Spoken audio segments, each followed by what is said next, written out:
sir. Done for dinner?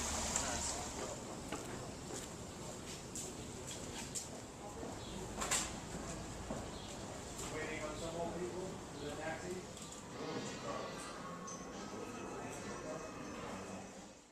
I am Tyler Lord Hamilton. And one of the things that brought me here today was the discussion of the sociology of masculinity.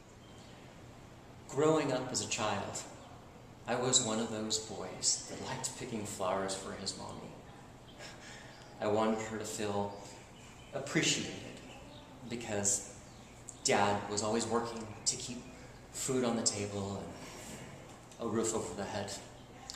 That's one thing I give him incredible credit for, was his level of manhood to care for his son, daughter, and mother. But as a child, I didn't really see my mother and my father be affectionate. In fact, fortunately, I'm a survivor of domestic violence.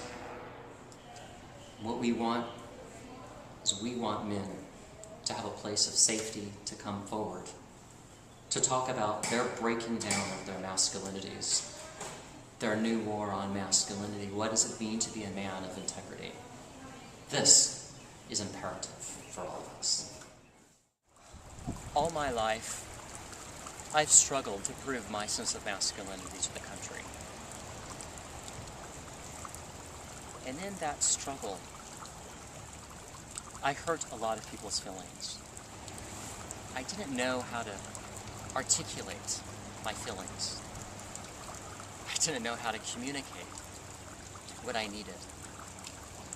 I manifested a sense of disorder. And I, in ways, took on the premise that the only reason we're here is to destroy and conquer. Very warrior. Very manly.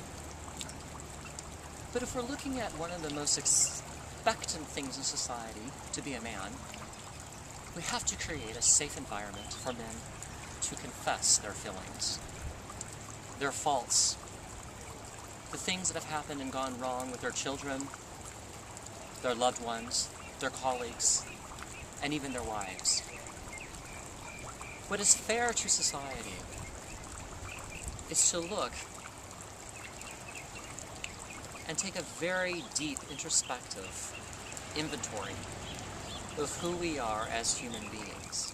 In tribal societies where homosexuality was not an issue, there was a form of cultivation of masculinity. What they would do as a vision for their own kind, their young men, is they would impart wisdom and knowledge on what it means to be masculine. Then, through the close dynamics of understanding one another's beingness at a tribal basis, they would then release the young man to marry a wife. Making the commitment to the humane life sustainability for social engineering and taking care of the social complexes around you as being a man of your word and following through with what you say you're going to follow through brings harmony. When we bring harmony to a society, we've lowered crime. We've lowered the inadequacies that our social media promotes. You're nothing unless you can buy. We have to take ourselves away from a consumer basis of society. You have to find yourself in the nothingness, making these commitments, being a man of your vision, and locating the beauty in yourself, thirdly, brings you redemption, social salvation, social beginnings, to cast away all your old prior habits and to reinvent yourself. The great philosopher Friedrich Nietzsche said, "I stand at the abyss, and I cast all prior knowledge behind me to reinvent myself." I encourage you men of integrity to come forward with your confession and follow your path to happiness. I created a nonprofit organization working towards social justice and democracy promotion without force to help gay men and bisexual men reduce the universalism stereotype that men are violent.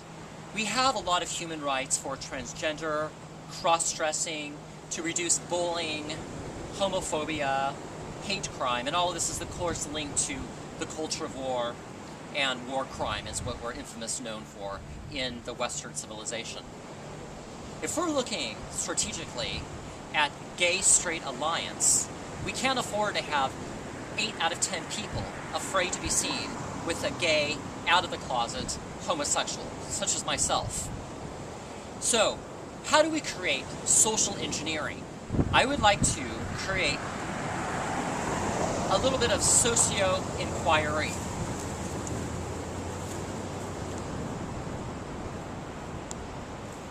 What is fair as a man? If we have a country which is only known to love its boys if we drag them to war, or beat the hell out of their wives, we really don't have a clear depiction on what the sociology of masculinity is. With women in the feminist movement, they've come forward and they've said things like, I don't need my man. I pay my own bills, you go straight to prison, and I have custody over the children, and I have the deed over my own house. Man, not really knowing his role in the masculine form versus manliness, throwing bombs in the name of Jesus, peacemaker, does not quite feel a comfort in being called a man. This is why transgender is a very popular thing right now. Folks are questioning their gender identity. It is a new war on masculinity.